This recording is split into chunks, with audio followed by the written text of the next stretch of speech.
and welcome to Thor's Hammer, brought to you by BikeFans.com. I'm Viking Bob, your host tonight, and before I introduce my partners, I'm going to let you know that I am drinking a Jack and Coke. Yes, a Jack and Coke. Last time I had a Jack and Ginger, these guys beat me, so I toughed it up. We're going to pass on down to Georgia Vike. Welcome aboard, buddy. How are you? I'm good, Bob. How you doing tonight? I'm not too bad. Yeah, I'm sitting down there drinking my 64. I got to make a drive up to the ATL at about 6 o'clock in the morning, so I'm trying to keep it real light again tonight. You're still a pansy, huh? Pretty much. All right. All right, next up, we'll go down to the state of Arizona and welcome OBM. What's going on, my man? How you doing? I'm doing very well. How are you doing? Yeah, I'm staying out of trouble. I guess you must have copied me tonight because I'm drinking a Jack and Coke as well. So, yeah, a little Jack and Coke for OBM. And the weather's good, the wife's good, kids are good, life is good. Nice. And once again, we introduce our fourth member of our team. Again, we always call him Magic Mike because he's the one who performs the magic to make us sound so well. Mike Olson, welcome aboard, buddy. Hey, thanks for having me again, Bob. I don't know what the hell you guys are drinking with that Jack and Coke. I'm sipping on a Beam and Coke. I had to go across the state line, get some of that Kentucky straight bourbon and mix it up with a Coke. Ooh, that sounds pretty good, too. I was borderline Beam or Jack. I chose Jack. I got to go with the Beam and the diet. It's the elixir. It cures what ails you. It's good for you. I mean, I had to break some time and get a refill because I feel like head cold is coming on, but you guys can't tell because my voice sounds funny anyway. All right, before I introduce our guest this evening, we're going to roll into our first segment, which we call Odin's Eye. We have no current upcoming game as we are in the bye week, so we'll go backwards and check into our last game. And we'll go to Georgia Vike first, who picked a 41-17 loss, and he wasn't even close. So, Georgia. Go ahead, man. Fill us in. How do you feel? Yeah, I thought we played a hell of a lot better than I thought we were going to play, to be completely honest with you. I was, after the first two series, I thought we were going to get our asses blown out. I'm like thinking 41-17, yeah, suck it, y'all. All of you suck it because we're going to get our asses kicked. Then the defense stepped up and played very well, so I was pleasantly surprised. Last week, I couldn't believe that Bridgewater actually outpassed Peyton Manning last week. I think Bridgewater had something like 269 to like 213 to Peyton Manning for passing yards. That kind of took me way off guard.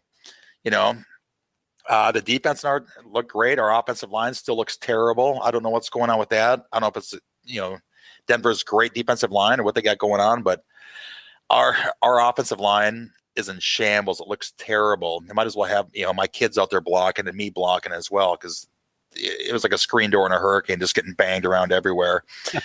Our defense, I'll give them props, though, because Zimmer, I said earlier this week on a thread that one thing I took away from the game is he can actually coach a defense. And I was pleasantly surprised to see that they had Peyton Manning guessing all night. Manning knows how to read a defense. He's always, making audibles at the line, but they kept him on his toes all night. Yeah, that's right. Yeah, Omaha, but they had him on his toes all night, and I was surprised by that. And Denver's a tough team to beat at home, and we kept that thing close. I was shocked. So kudos out to the Vikings. Offense and defense, but the offensive line needs help. But I thought we played a hell of a lot better than I thought we were really going to play. Well, I'll tell you, when it was 13-0, I'm going, fucking Georgia Vike's going to be right. But again, they made some nice adjustments and came back and unfortunately fell a little bit short. But it would have been a great win on the road, which we kind of desperately need going forward. But let's check in with OBM and his thoughts of the game. OBM. Yes, sir. Well, I'll tell you what, it was a tough game. I thought it was going to be a close game, and it was just that. It was pretty ugly in the beginning, but, TV kind of touched on it. The thing I like about this coaching staff is when Frazier and Childress was there, we didn't see the adjustments that we're seeing now. And that's what I really like about this team. I mean, we're seeing the coaches making adjustments in the middle of the game. And we're starting to see some results. I mean, last week, T.J. Ward doesn't hit Teddy Bridgewater and knock that ball out in that final drive. Who knows? We might be talking something completely different. But I thought it was a great effort. We finally saw AP hit a hole without being touched. That was amazing. And for anybody who was, saying he's 30 and slowing down and this and that, he might have lost a half a step here and there. But when he hit that hole, he was gone. So that was good to see. The one hole he hit where he was just untouched, he was gone. Barr played a great game. The interception, our linebackers are coming along great, I think. Overall, we made some mistakes. Teddy missed some throws. Stephon Diggs looks like he belongs. I mean, it's a team that's growing. It's a defense that's still getting better. And I don't think we've seen the best of them yet. And if this game would have been played in Minnesota, I think the Vikings probably come out on top. But, yeah, disappointing loss, but I thought they played tough. They showed some resiliency, and, we'll see what happens as we go here. All right, now, like I said to Georgia Vike and OBM, we will get back to this past game against the Broncos. We will break it down a little bit more. But at this time, I want to introduce our guest this evening, the man who does Radio Riff, the man who does the Lockdown, and Horns Up. You know him as Lockstar. Welcome aboard, Lock. Hey, how you guys doing? We're doing pretty good. Living the dream, brother.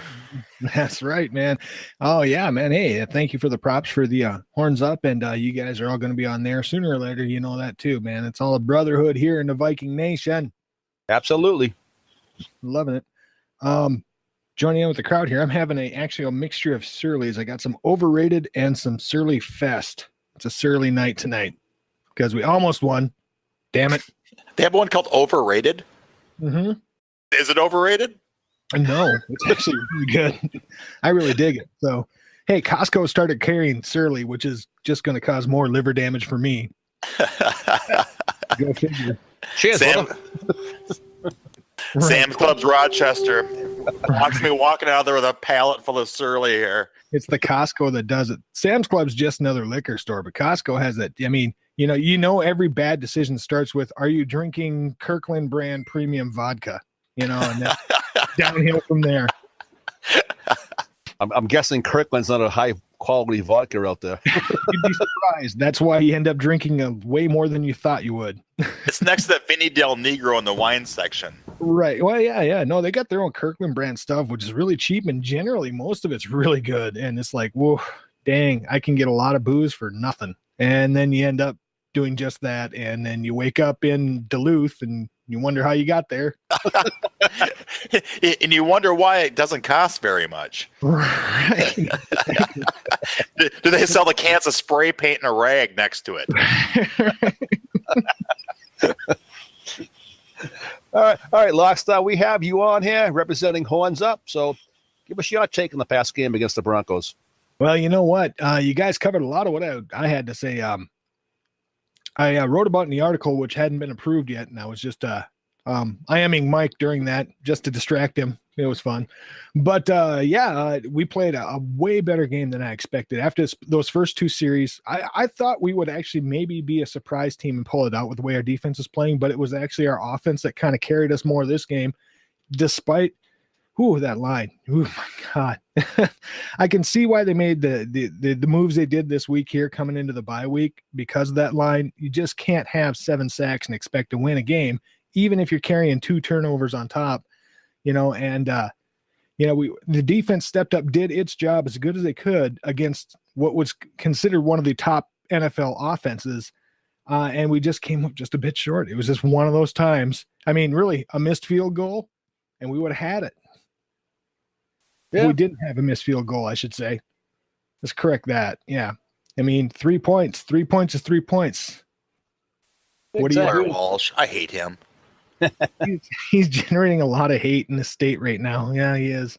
I'm curious, guys. What do you guys think? I mean, we're all kind of upset with Blair Walsh. He hasn't done well really since the preseason, and even last year, he had some moments. But He did well. You know, what do you do with a guy like that? Like, is there anyone out there that we can even bring in? I mean, you would think that they would have brought someone in just to kind of maybe get his head right, but we haven't seen that yet. What do you think we got to do with that situation? Just ride it out and hope he turns it around? Or I believe we've brought somebody in to deal with those issues. I believe in the last week I read somewhere that Zimmer and the special teams prefers have brought in somebody to deal with Walsh and try to get him over the yips that he's got going on. The guy's got a leg like a transformer. I mean, he can kick the ball a mile, but yeah, he's got that mental thing going on, and they can't break it. What's the option? I mean, Pittsburgh brought in Josh Scobie, and we saw how well that worked. Scobie Bryant. Yeah, right. So there's just not much out there to be able to take on another kicker. What are you going to do? Hit 7-Eleven again? Steelers traded for Scobie, and then they cut him. You see, he's been horrible. So that just shows there's nothing out there. You got to ride with Walsh. You got to bring in a hooker and a psychologist for the guy every week, whatever it takes. Whatever it takes. And just get it done, because the guy indoors at the old Metrodome, he didn't miss. And then whatever reason was, he misses, and he misses left, he misses right, but he still booms the ball on kickoffs into the crowd. I think he's trying too hard to kill the ball instead of put it through the uprights. I don't care if he makes it by a couple inches, but he's trying to kick it, 70-yarder, went for 32-yard field goal. I think he's trying too hard to be perfect. I've mentioned numerous times before on the show, when he's in Georgia, he was an All-American kicker, and everyone kept talking about him, being drafted and all that, and maybe going in the 5th or 6th round while he was a sophomore in college here. Then he got the yip thing going on down here, but he gets this thing in his head where he's got all the talent in the world. He can make these long kicks. Look at his rookie year. How many did he make over 50 yards? Now he's got this thing in his head where he's concentrating too hard, and he's missing balls. I don't know if the contract they gave him is screwing him up. I don't know. If I did, trust me, I'd be at Winter Park right now with my hand over his shoulder telling him what the hell to do. But I don't know. There's something mental about it, and I'm not quite sure how you fix it. Well, it is a mental game. You ever watch, hockey season just started for the Wild here, and if you watch goalies, they're the twitchiest mofos on earth. I mean, yeah, they're like tweaking constantly, and that's just part of the job. And what makes the goalie is not whether he can butterfly real nice, but whether he can do the job when there's something hurtling at his head at 90 miles an hour. Same with the kicker. It's not how pretty your kicks are, it's if they make it. And it's all mental, because he's probably kicked, I don't know. If you look at all of us together, in our lives, playing with the kids in the backyard or doing whatever, we probably kicked, a few hundred balls. And these guys do that a day just to get into that rhythm. I mean, that's all they do. That's their life. And so he's got the skills. It's all there. It's just a matter of what the mental holdup is. I like the hooker and psychologist idea. That's pretty good. I'm just not sure what the difference between last year and this year is with him. He was great last year, but he was having problems last year though, Locke. Well, not like this year's. Well, not like this year, but he was still starting. He was showing inconsistency. Let me get my speech here correct.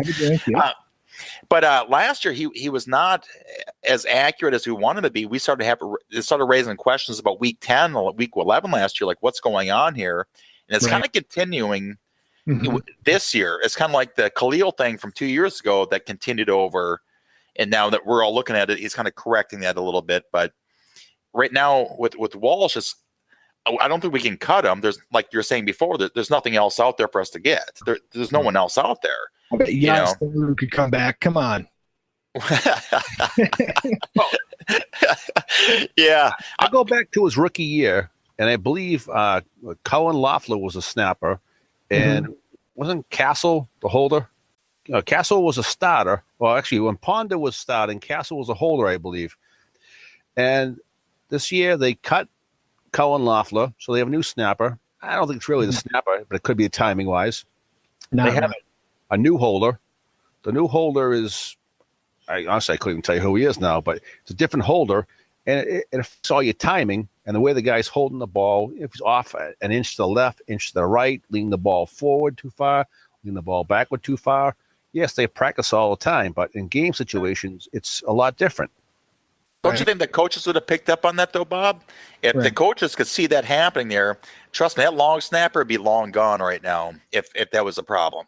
Well, the snapper could be making the perfect snap every time, but he might be 1 or 2/10 of a second too quick, too slow, or whatever. It's all about timing. It's snap, set, kick. Okay, but where does the kicker's skill come in then? If it's all just timing and all you need to do is move your 1 foot back and then forward really fast and it's on everybody else, the kicker, then you're just removing all the responsibility from the kicker. Good kickers don't worry about that. You talk about a guy like, and I hate to say his name, Longwell. He made his reputation kicking those bombs outside where everything's always changing on you. Look at, Vinatieri. Look at, he switched teams how many times? He's still knocking them through the uprights like he's 25 years old. Exactly. Yeah, the model of unfitness in the NFL. That guy is as hell. Sebastian Janikowski is one of my favorite kickers. Wasn't he drafted in the first round, though? He's gotten kind of old and so wide. He's like a block of tofu with a helmet. He's like the 2015 version of Color Me Bad still, okay? Wow. A Color Me Bad reference. That is impressive, sir. Well played. Well played. Next time you see Sebastian Janikowski, you're gonna think, I want to sex you up. No, I'm not thinking. Oh boy. No. No, I was not. You're gonna have it. You're gonna have it from here on out. Yeah, you are. Don't deny it. You've been thinking of Color Me Bad, Sebastian Janikowski. All right, so you guys are all putting the blame completely on Walsh then. Well, most of it goes to him, yeah. Oh yeah, that part I agree. But screwed up. I've really yet to see a screwed up snap or a spot. The ball's been there, the snap's been there. The kicker's got to take his responsibility and make up for imperfection. I'll just for a stat, guys. Blair Walsh, rookie year, 35 for 38. Second year, 26 for 30. And I don't know what he is this year. What is he, 2 for 3 for 5? Or he's missed a couple of them already this year. So, I mean, he just seems like a completely different kicker than he was a couple years ago. So, I don't know. It's going to be interesting to see how the season goes. And like you guys said, is there really anyone else out there better that we can really bring in and give him a challenge? And like you said, he's kicking it out in the end zone every time. So it's like, how do you get rid of a guy like that? The leg's there. It's just all mental now. So hopefully he can turn it around. All right. So something doesn't happen in the NFL during the regular season too often. We had a trade. Now, we traded a linebacker who was starting for a while, then relegated to second string, inside, outside, all the good stuff. And now all of a sudden he's gone, and he's traded for a 6th-round pick and a center that people say was ranked number 1 by PFF in the preseason. People say he was going to be waived by the Niners. But we picked them up because the Bears were going to take them because their center got injured. Okay. And you guys' thoughts? What is the purpose of this trade? Is it just to shore up the offensive line? Is there something else more behind it with Hodges? You know what? I think everybody kind of scratched their head when they heard about that trade. The only thing I can think is the coaches kind of might have looked at. We watched Hodges, and there were times he looked good, and he's really come a long ways from his rookie year, obviously. I mean, he couldn't even get on the field. So you look at where he is now, he's come a long ways. There's no doubt about that. I like the depth that we had at linebacker. But really, at the end of the day, I think the coaches looked at it. When they were blitzing, it seemed like he was hitting the wrong holes. He was missing tackles. I mean, I think he had 3 tackles last week. It just seems like, we expected so much more out of the guy, and then he just kind of fizzled once the game actually started. So it's one of those deals where I think the Vikings, rather than having a disgruntled player possibly on the roster, because there were some rumors that he was not happy with, hearing about him not starting any longer. So, I think they just decided to kind of cut their losses. And, if you look at Sullivan, I don't know about you guys, but this guy is not exactly the epitome of healthiness right now. We don't know if this guy's going to come back, be healthy. And, he's supposed to come back, I think, around week 9. but does that mean he's going to be in game shape? Does that mean he's going to be ready to play? Does that mean he's not going to have any further, back issues? He's been having back spasms. I don't know. It's just, it's one of those deals that you kind of look at this Easton guy who I admit I don't know a whole lot about, but apparently he's got a lot of upside. Hey, so let me ask you here, OBM. So you're throwing up the question of maybe he might be disgruntled or whatever. Put that aside for 1 second. Did you see what happened on Sunday against the Broncos that can quantify us trading Hodges? Because without Hodges now, I think Audi Cole is going to play a lot more, and I believe he was the one who got screwed up on the Owen Daniels coverage for the easy touchdown. I'll tell you what. I mean, I still think we've got some depth there. We're going to see obviously Kendricks and Barr on the field a lot now. I mean, that's pretty much we're going to see Kendricks and Barr pretty much on the field most of the time. But they're still strong enough at that position. Yeah, Audi Cole.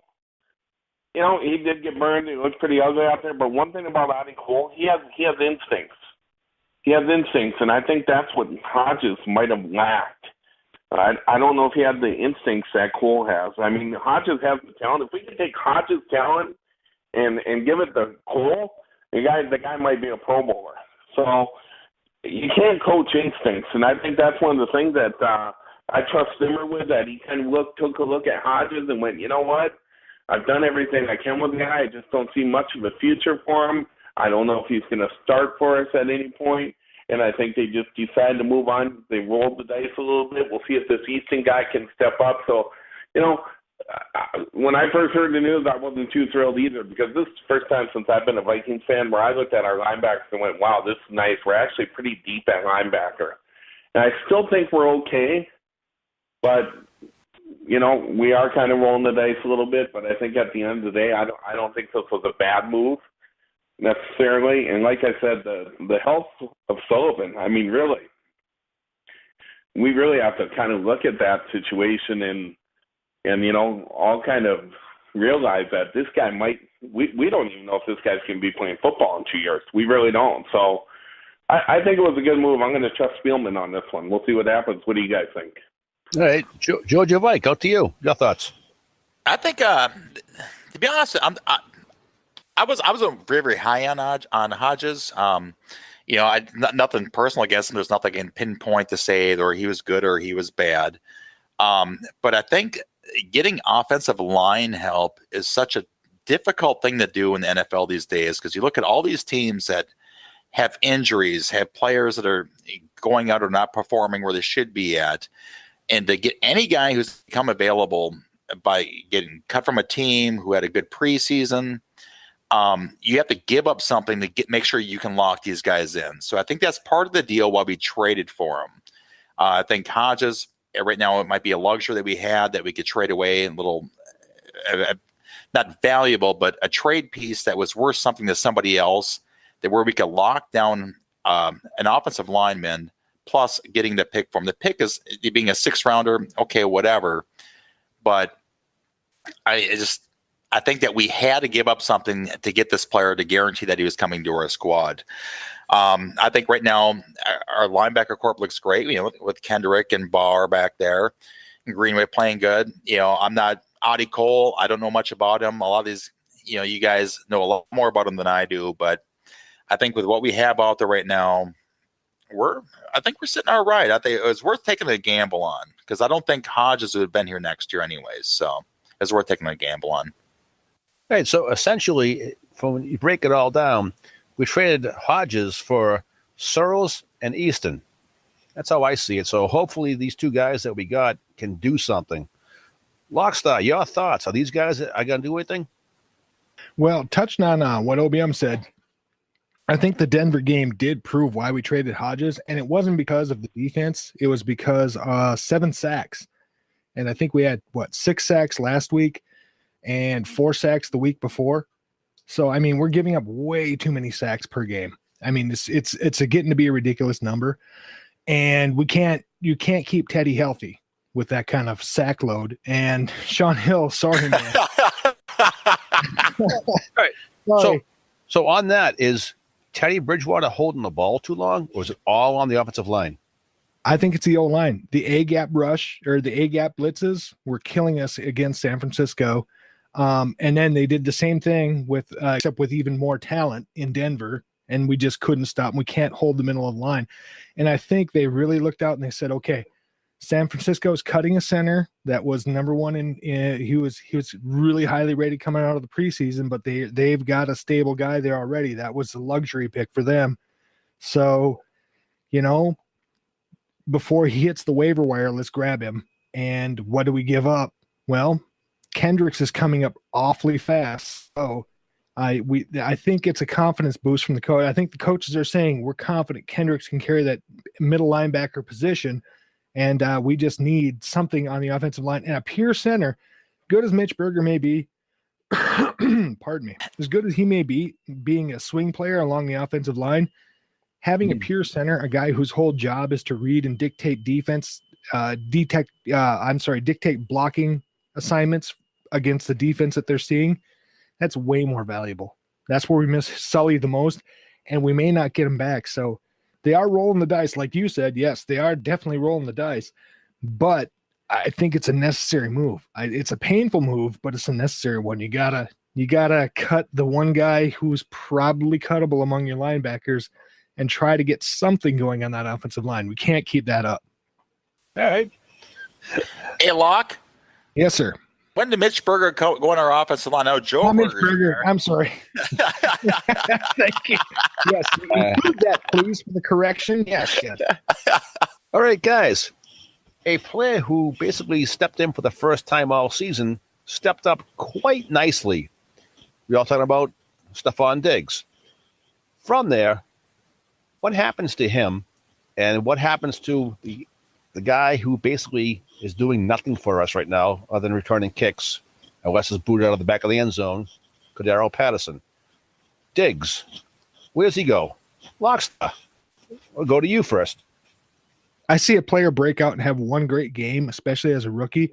I need 2 or 3 more before I start really thinking this guy's the answer. He might have had a great game because nobody has film on him. Nobody's seen how he runs or how he does anything. Of course, we do, being, at training camp and that stuff. We see that kind of stuff and we're like, oh, yeah, woo. But until it's in a game and other teams can see it and react to it and adjust to it in ways that we can't imagine because we're not pros, So, yeah, he had a great game. He had a great coming out party. As far as Cordero goes, I think he's kind of getting the shaft on this one. I think he's got a lot more going for him, and that's why they're keeping him around. And I think the trade rumors are just that. I really do. He's got way too much skill. It's just they haven't figured out a way to get him integrated into the Norv Turner offense, quote unquote. All right, so Locke, you're saying Norv needs to find a way for him to help us out, and it's not being happening. Well, it's that, and Flashy has not been as receptive as Mr. Khalil at receiving extra coaching, and that it's going to spell his doom sooner or later if he keeps that up. But if he applies himself, the guy can get open, the guy can make plays. It's just a matter of developing that trust relationship between the coach and the rest of the team that you can make those plays. We did it under Musgrave with his, index card, play card, He had a scribble on the back of a business card in the hotel restaurant before the game, that kind of thing. So, if they could integrate him and make him a big part of the offense, the guy's got some talent because that was a pathetic offense. We didn't have much going for us right then, so he's got it there. It's just a matter of figuring out how to use it and how to integrate it into your system. All right. Georgia Vike, your thoughts on Diggs and Patterson? I thought Diggs actually played a pretty good game if he can learn how to hold onto the ball.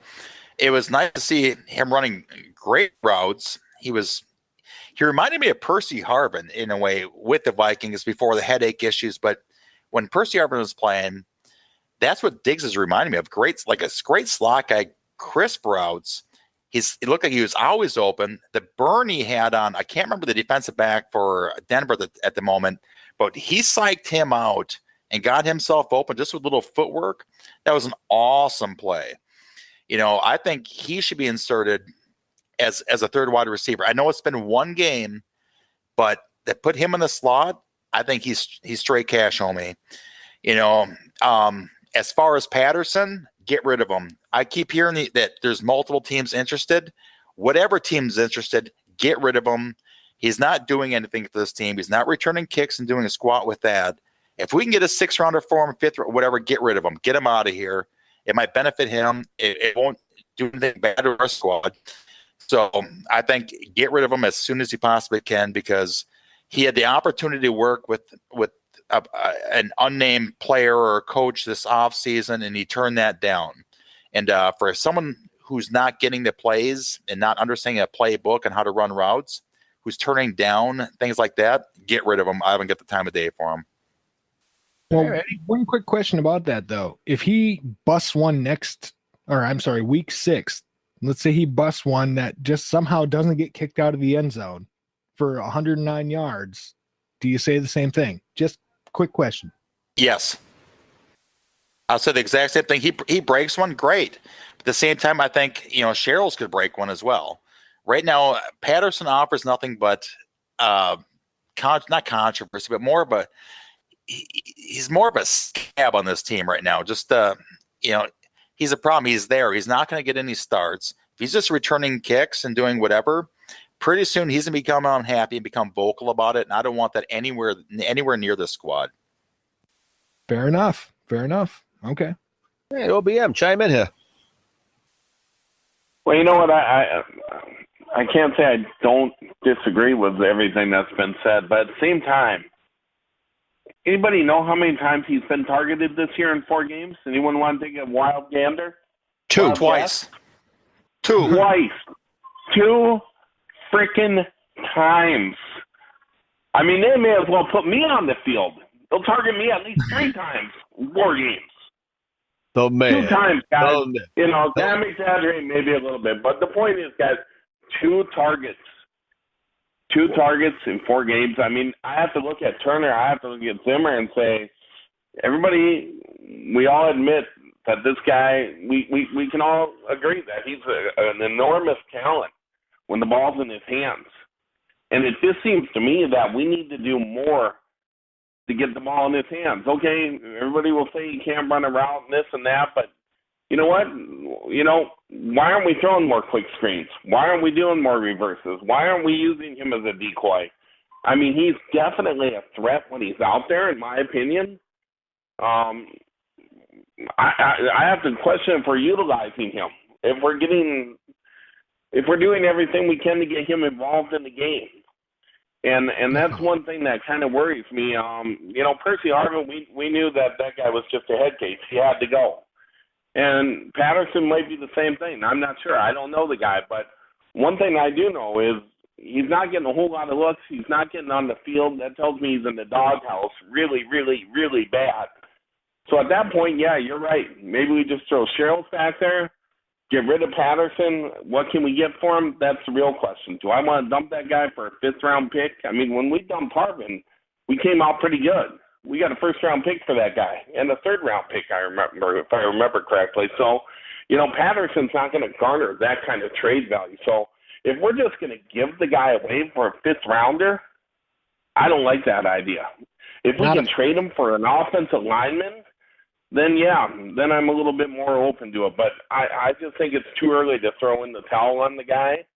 And like I said, I do put some of this on the coaching staff. Some of this has to be on the coaching staff. I mean, 2 targets in 4 games. Come on now. OBM. That's ridiculous. Can I ask you? You're saying why don't you use him as kind of it was a dummy or as a decoy? Because no one's afraid of him. Who is afraid of Cordell Patterson? Any opposing defense, you think their cornerbacks are going, oh, he's going to burn us here. They're thinking he's going to veer left and the plays and go across the middle. I don't think anybody's afraid of him right now. I really don't. With 2 targets, how can you make that a fear, though? Well, it's a good point, but I think the second Patterson gets in the field, they're like, all right, just something, had to have a linebacker keeping an eye on him if they would throw him out there as a flanker or just as, decoy. I think that everyone in the league knew him coming in that he couldn't read a playbook. I think it's becoming evident to everybody else involved now that he really can't, read a playbook. A 5th round pick you're talking about, if we get a 6th round pick for him, I'd be shocked. I'd be absolutely shocked right now if we get a 6th round pick for him. But right now, Patterson scares nobody. They're even kicking the ball to him. They'll kick it deep, but even in the end zone, they're not even afraid of him anymore on the kick return. So you're saying he's I would disagree with that. I mean, he's returned one this year already. I think he returned one in the preseason as well. I mean, it's not. First of all, changing the rules where they kick off now, that's where you got to look at this and say, okay, maybe it is time to trade Patterson, because let's just be honest. How many chances does he get a game now? 1, 2, at the most? So if his value is in all, if that's where they're going to value him in the return game, the kickoffs, then yeah, you probably should trade the guy, because Marcus Sherrill can run it back 25 yards every time too. And he might even break one at some point during the year. So if that's going to be his contribution to the team, then yeah, I think we trade him. But do we give him away for a 6? No, I don't like that idea at all. I think that's the best we can get for him as a 6. Who's going to offer a 5th for him? Who? Carolina? Well, he's still on a Oakland? rookie contract. He's still on a rookie contract. I would not give him away because he's still pretty cheap, my opinion. I don't think Oakland would. I think Carolina maybe would give up a 5th for him, but I can't see anybody else giving up a 5th for Patterson at this point. I really can't. Well, if Al Davis was still alive, we'd probably get 3 firsts. right. Exactly. Well, wait a minute now. What did they give up for Trent Richardson last year? Was it the Colts? Didn't they give up like a 2nd or 3rd round, first round pick for the Browns? I mean, They did, yeah. it was something ridiculous. So yeah, I could see someone offering it. Looking at the tape and thinking they can turn this guy around. I mean, just from a talent perspective, he's got it. I mean, mentally, I don't know, but talent-wise, he's got it. So, is he more interested in designing clothes or playing football? I think he's more worried about his hair and designing clothes than playing football, and that is part of the problem. So it might be one of those deals where he does get traded and he goes somewhere else and he finally gets it, and he turns it around, and we're all looking in the mirror a couple years from now going, geez, why did we unload that guy for a 5th-round pick or whatever? So that's why I think, like Bob said, he's on a rookie deal. I unless he becomes a problem in the locker room, I'd probably just hold on to him. I really would. I agree with you. I agree. If he's on his rookie deal, you're not paying the bank for him. It's not like you're paying Terrell Owens to come in $13 million for a year to mess your team up. Keep him. Let's see what he can do. The best thing I could think of is when his contract expires and we let him walk and he signs someplace else, the compensation would be pretty high, like a 3rd or 4th rounder, probably a 4th because he's a 1st-round pick, correct? Wouldn't that compensatory pick be like a 4th? I believe it goes based upon the performance at the same time, but I've been wrong once or twice or 4 billion times this week, so don't hold me to that. Well, if he's a 1st rounder and we can get a 4th round at a compensation pick, I'd rather go that route than trade him for a 5th. How many years have left on his contract? 1, or next year, so you got a year and a half. So next year, he's going to be all over the coaches saying, give me the ball, let me show you what I can do. And we get that year out of him. And then, hey, you know what? It's a whole new ball game. If you still want to trade him, you're going to get a much bigger pick. So sit on him this year. Do you think him making the Pro Bowl in his rookie season, even as a kick returner, had him thinking, I've got this thing licked. I know what's going on here. Happened to Rudolph. Yeah. Oh, yeah.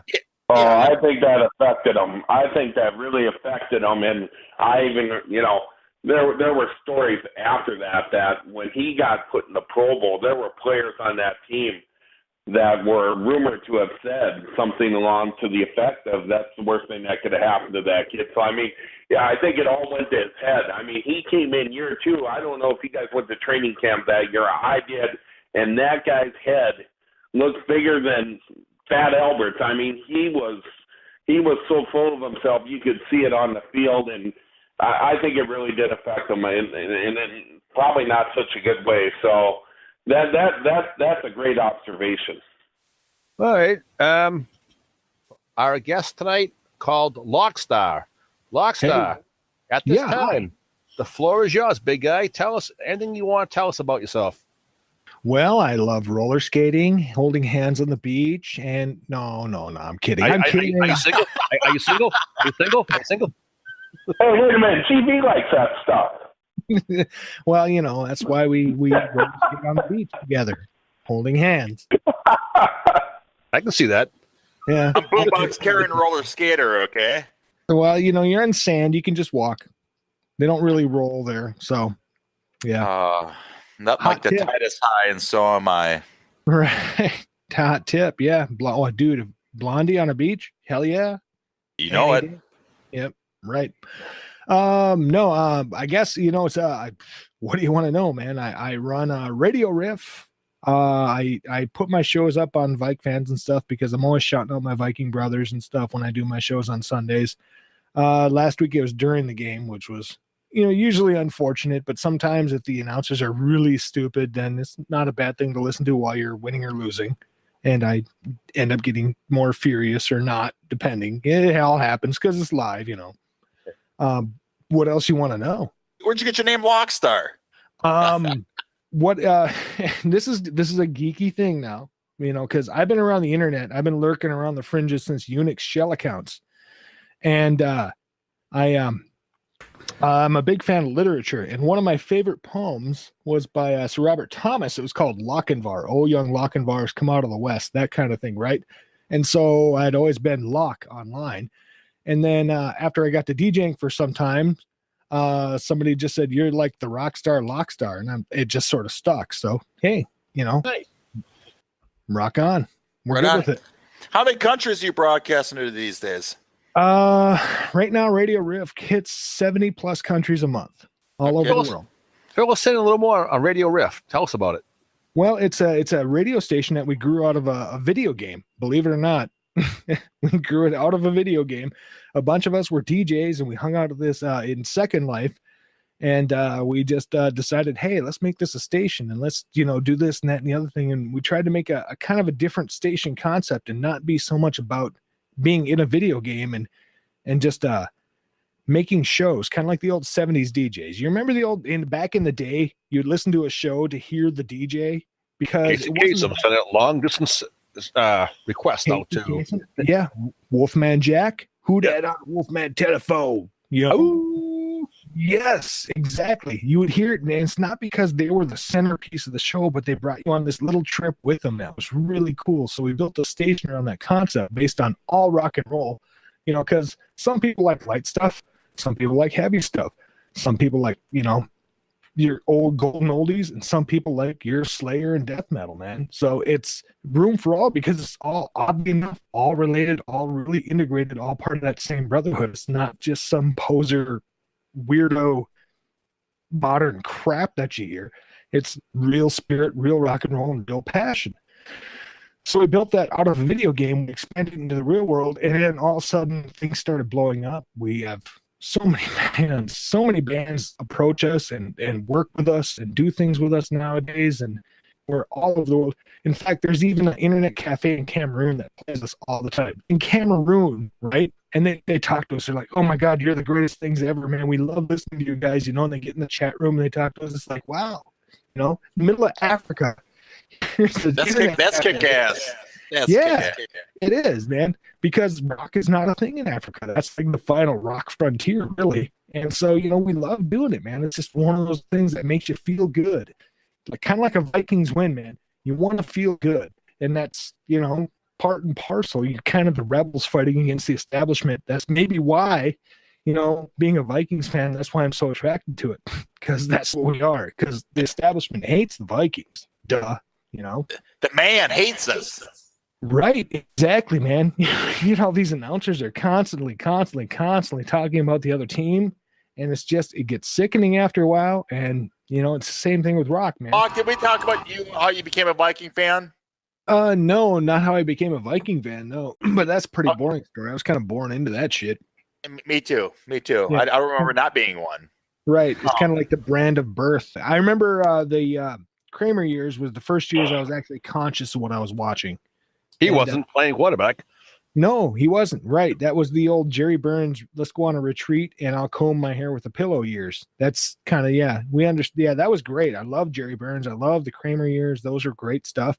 One of the first memories I had of the Vikings. Before that, I know I was around for Joe Cap and all that stuff, but I just don't remember it. I remember those years was like all Dusty Rhodes and Magnum TA and Georgia Championship Wrestling, because that's what I used to watch on TV. That's the old man put on, and yeah, we would watch that, and it's what sticks. The biggest, most over the top, colorful things you can see. But yeah, man, I've been a Viking fan since I can remember. Especially, the TK years were what brought it out. And that's when I started learning about stats and stuff and figuring things out and saying, oh, we need to do this better, and having an opinion and being a little pre-blogger bitch, and that was pretty much what it was. I just grew up with it, and I can't get away from it. It sucks.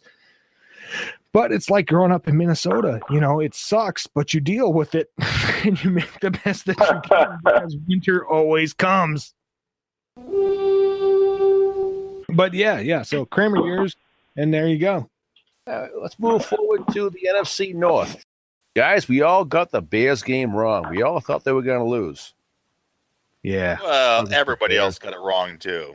Bears didn't even think they're going to win that game. Come on. Hey, yeah, the sun even shines in a dog's ass once in a while. Yeah, true. Yeah. True. Exactly. Bears. They're diseased. Hey, so Yeah.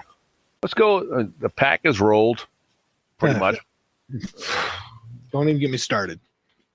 Lions. If you're a Lions fan, are you hanging yourself from a tree right now? The Lions got jobbed. touchdown.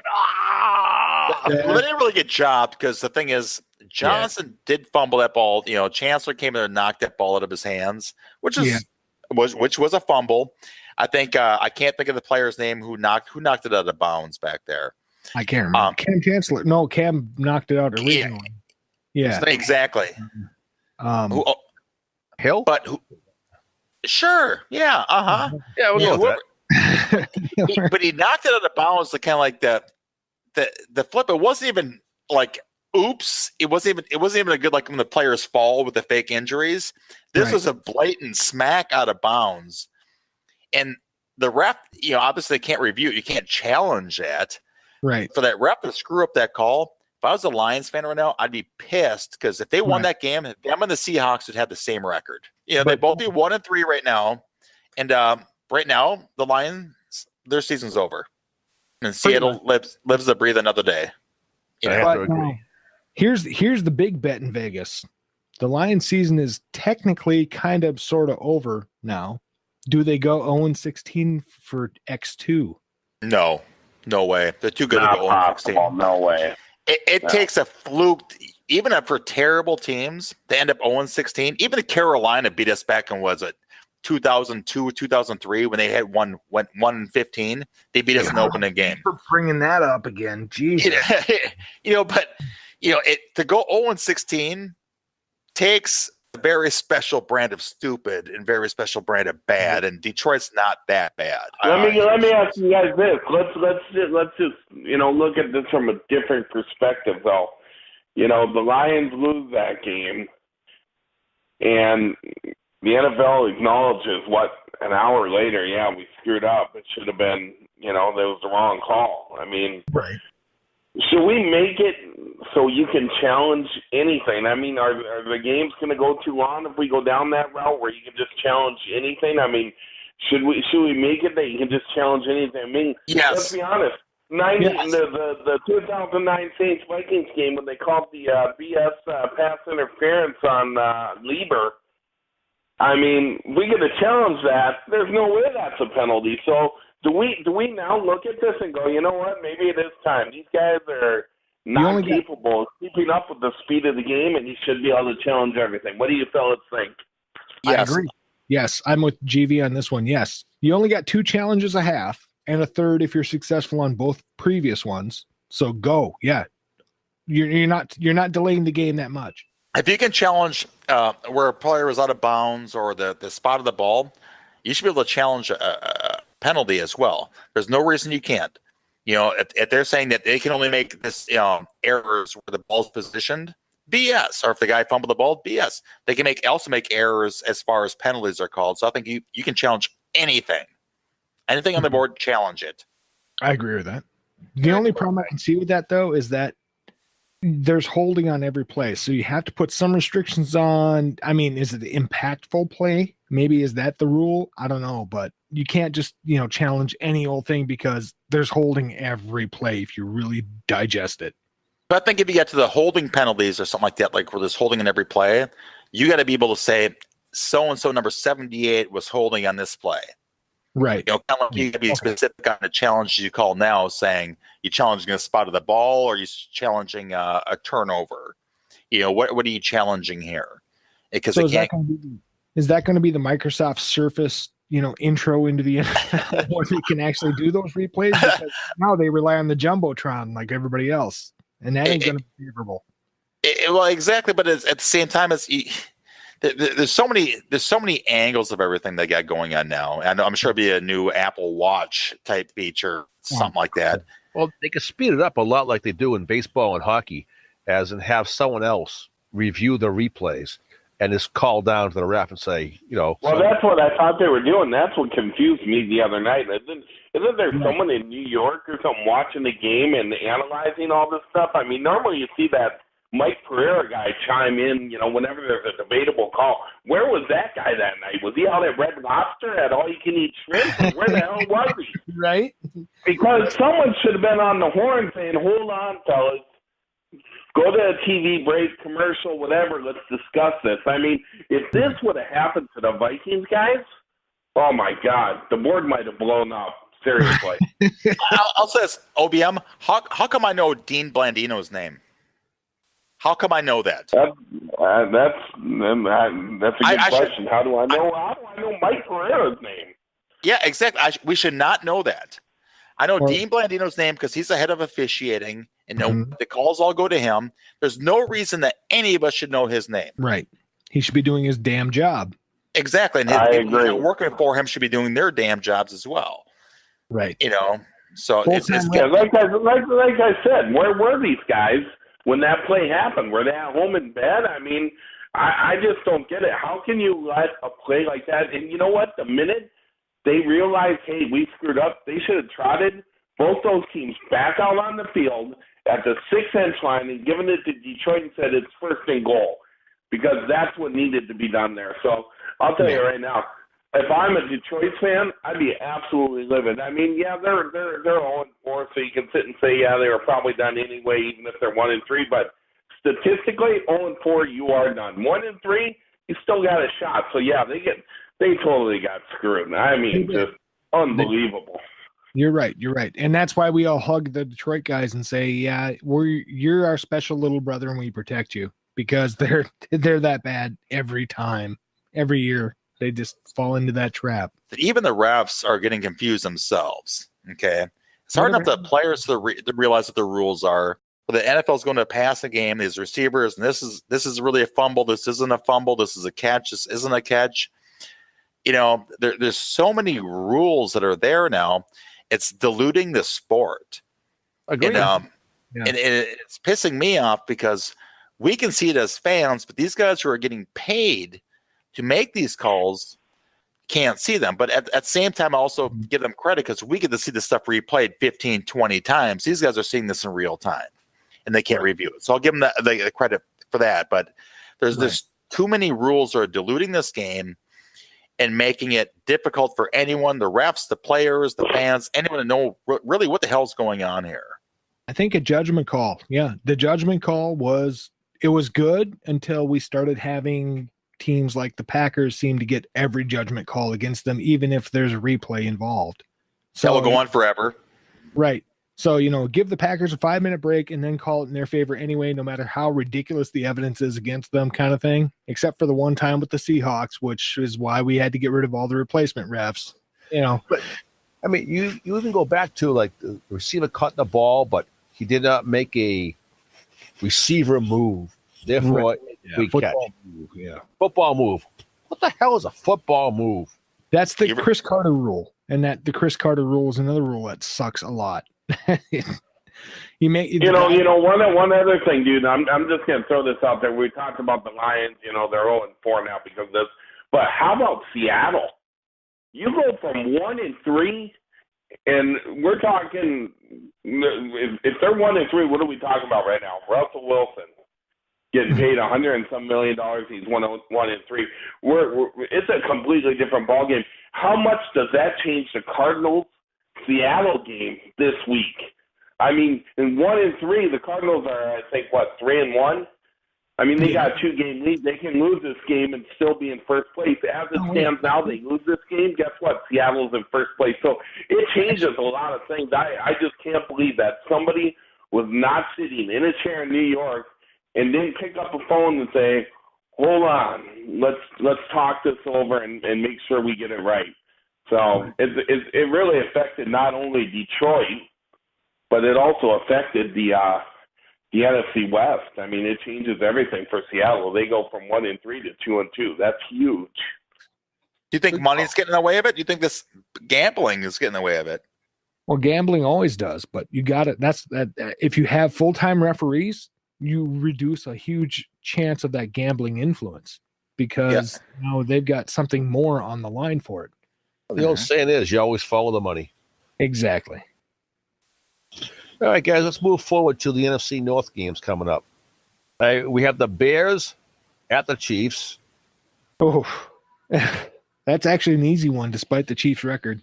The Chiefs' record underrated far. Yeah, the Bears are a burning dumpster of shit. Yes, they are. Who won last week somehow? Somehow. That was more fortune. That was the sun shining on the dog's ass. Now the clouds are coming again. Is OBM passed out? I'm here, brother. I'm here. Bears at Chiefs. I'll tell you what. Bears at the Chiefs. The Chiefs are going to win that game probably by 10 points. Yeah, at least. Cardinals at Lions. By the way, I stand corrected. I thought it was Cardinals Seattle this week, but it's Cardinals Lions. I think the Cardinals are going to probably win that game. I mean, I look at the Lions now. You take a loss like that. You know, that's another thing we didn't touch on, but how does that affect that team going forward? Right. I mean, are we going to have guys mailing it in week 5 already? We could. We don't know. And one other thing I'll just throw out there for you guys, and this was just my observation, Calvin Johnson does not look like the same player he did a couple years ago. That's for sure. He the Vikings contained him. I mean, he's still going to get his catches, and he's probably going to still end up with 100 catches and 1,000 yards, but that's a far cry from what that guy was doing a couple years when you had to double cover him or you were in trouble. So I think the Lions, boy, you look at them, they're in trouble right now. Are you saying a star player on a team is lost a step? No. He is the magical 30, boys. He is the magical 30. Father Time is undefeated. Okay. That is correct. And I believe right now Kelvin Johnson is still a good receiver, but he's not an elite receiver anymore. I believe he's still better than 80% of the receivers out there, but he is not what he once was. I would agree with you, GV. And the thing I noticed the other night, you guys watched that game, so I'm assuming you did, but there were a couple passes Stafford that he threw, and Calvin Johnson was like fingertip, like just out of his reach, and everybody's like, well, Stafford's off a little bit. You know what? Was Stafford off, or has Calvin Johnson lost half a step? Could be. All right, guys, the final game of the week, we have the Rams at Green Bay. Locks, I'll go first. Oh, okay, you're right, because this was my shock shocker. I'm sorry. Shock locker. That's a different thing. That's only in the basement. TMI. The oh my god lock shocker this week was actually the Rams against the Green Bay Packers, because I pick my lockdowns, which are my guaranteed picks, which if you're betting, bet against me and you will be successful. But this is my shocker for the week. I think the Rams are going to pull. I think the Packers are looking past the Rams. I really do, because they've been on a hot streak. Rodgers has been on a hot streak, but the Rams have had some struggles but over the past couple of weeks, they've been building, I guess, an identity for their team, I guess you could say. It's not a great identity. It's not like, shining, oh, I want to have your baby's identity, but they've been building an identity. And I think they're going to come in and shock Green Bay. I really do. And I think, this is going to be, even if it's the one loss of the year, I think this would be the one that Green Bay would get surprised by because they overlooked it. Unless, of course, you got the Zebras involved, which is a whole nother story. I actually think the Rams are going to shock the Packers this week. This is a weird gut feeling I have, is that this is the week that Green Bay gets brought back down to earth a little bit. I agree with you, Locke. I really do. You look at St. Louis, they've knocked off, Arizona. They've knocked off Seattle this year. They've knocked off a couple of good teams. This week I picked Green Bay in our pick'em thing that we have going on, hoping I lose for the first time. I'm wrong. So I picked Green Bay, but I really think St. Louis can beat them this week. And it wouldn't be a huge upset to me either. St. Louis has got shit going in their direction for the first time in a while. I think Fisher's doing a hell of a job out there. And getting Gurley back, getting him healthy is going to be great for them. But seriously, Donald for St. Louis is a beast. That guy is a stud. This guy, I think he's going to knock Aaron Rodgers on his ass a couple times this week, and Green Bay isn't like, holy shit, this is real competition. I hate that smug asshole. I'm sorry. Pardon my mouth. I hate Aaron Rodgers. He's a dick. He's a prick. He comes across as a nice guy. He does his charity thing because all NFL players do, but every post-game conference does he have to diss the team that just lost? Really? That's just dick move. That's a dick move. His own teammates hate him. I've never heard one teammate who's left that team talk good about the guy. Never. He's a prick. He's a complete asshole, and he's got great skills. Don't get me wrong. He's got the skills, but dude, calm down, dial back the dick meter. You got the big knob, just turn it to the left, little bit. Even Rodgers' brother dogged him a couple weeks ago. He was talking about God being on his side, and he's praising Russell Wilson for taking the high road. Right. For your own brother to be dogging your ass, that shows what a smug prick you really are. It really is. Yeah. Right. I agree. I totally agree. He's a smug ass prick, and I enjoy. He's the one player in the NFL I love seeing get nailed over and over again. I agree. So let me get this straight. Are you guys all going on record picking the Rams here? I'm not. I haven't got a record thinking it, but I'll go on record. Yeah, on written and spoken record, man. I wrote it. I can't, back. Let me ask you guys this: when was the last time Aaron Rodgers threw an interception in Lambeau? December 2nd, 2012, against the Vikings. Well, yeah, because 3 years ago. You guys are going to pick the Rams after they lost to the Redskins? What are you guys smoking over there? Pass it over, because I want some. It's not happening. It is not happening. OBM. My vote for the refs to call a balanced game is all. You guys just may as well admit it. You're high on my boy Gurley. You're high on him. He's going to carry him. It's my boy Gurley because he's another UGA guy like the AJ Green guy. We won't talk about that before you drafted him in fantasy football. So whatever. Oh, that's right. He's on my team. I forgot. My bad. Yeah. I don't know. I don't see the Rams winning in Green Bay at all. I'm just going to say it right now. And if they do, Green Bay 30-10 in that game. They're going to blow them out. I will agree. Aaron Donald, he was the guy I wanted last year if we didn't take Barr. I wanted Aaron Donald actually over Barr. I'll admit it. I wanted Aaron Donald bad on that. That defensive line with him would have been ridiculous, but we can't complain about Barr. No. At all. But Rams winning in Lambeau. No. What are you going to do if the Rams do defeat Green Bay? What are you going to do? I don't know how anybody can pick the Rams after they just lost to Washington. Kirk Cousins, really? You're gonna pick the Rams? They're going to Lambeau and beat them? Are the Packers gonna tailgate before the game? Yeah. That's just not even logical. It's not happening. Aaron Rodgers. I don't know how any of you guys can sit here with a straight face and think that the Rams are going to go into Lambeau and beat the Packers when the Packers are favored by 9 points this game. So, you know, they were obviously 10-0 in their last 10 home games. Aaron Rodgers does not throw interceptions in Lambeau. It's been 3 years almost since he's thrown a pick. The Rams just lost to the Redskins, for God's sakes, and Kirk Cousins. So, GV, tell me, how are you picking the Rams in this game? Right now, the point spread is basically it's all BS. It's all poppycock. Because you look at it, every game each week is a pick 'em.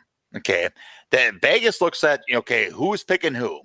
Okay, right now they say, hey, Green Bay, we're favoring them. But if all the money starts going towards St. Louis, they make St. Louis by 3, 4, 5, 6, 7, 8, 9. That's all BS. Who cares what Vegas is picking them by? Right now, I'm just looking at how St. Louis is playing, how they're playing against top-notch talent right now. That St. Louis is a tough team. I think right now that Green Bay has gotten away with a lot of things, and Rodgers has done very well. But Green Bay this week, I think they're primed for the pick-in. I think Green Bay is going down this week, and I really have my money. If we were betting OBM, if you want to put money on this thing or put some beer on this, I am picking St. Louis to win outright. Wow, I'll tell you what, that is impressive, GV. You're picking the Rams. I mean, what's a fair wager here? Tell me, what's a fair wager we can make that is going to embarrass you? I'll step in and say, you know what? I will put up a 12-pack of your choice. As long as it's not some rare, like super expensive, like $50 or something shit you can buy from only one place in Australia. I'll put up a case of beer or a 12-pack of beer for you. I'll throw that into the pool with GV. Wow, you guys, you got PayPal. All right, we're on. I'm all about that. Right? For GV, this might be the cheapest bet I've ever made. What's a 12 or Miller Lite? Like $4?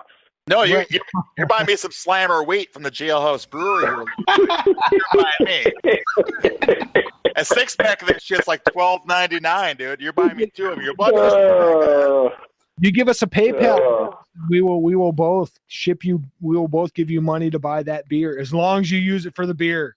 That's the condition. Right. Yeah, no more lotion there for you, OBM. Right. Yeah, no, I'm fully stocked. They had 2-for-1 last week at Target, so I'm good right now. Yeah, I'm gonna be really thirsty come Monday.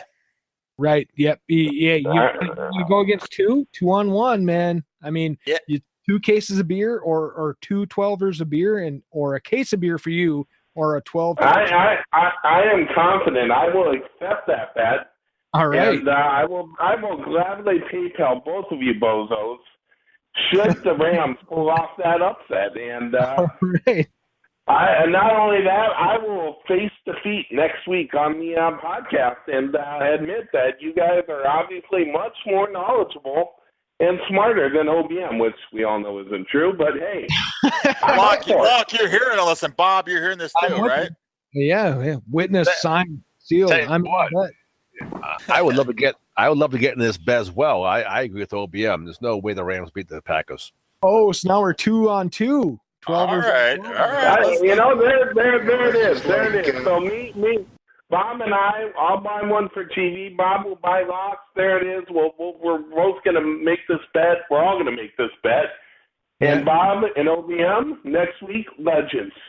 TV Lockstar? Oh, man, you guys are going to hear about this one, brother. All right, gentlemen, this is going to conclude our show this evening. So let's all raise our glasses. Y'all crazy. Yep, raising my can.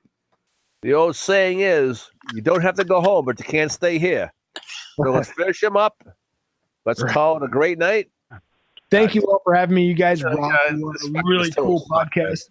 I listen to you guys every week. You're freaking amazing, and I really do enjoy being here. Thank you so much. It's an honor. Thank you.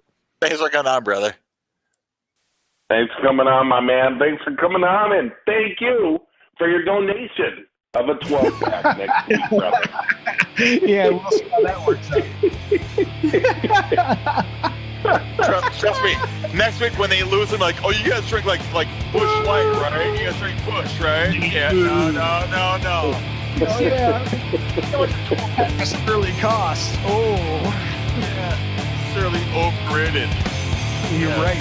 Overrated by about $24. Yeah. That's right.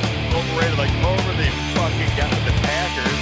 Just remember, you guys with the Packers and Jones, no matter what happens, you gotta remember, you were swallowing the shaft and the brain.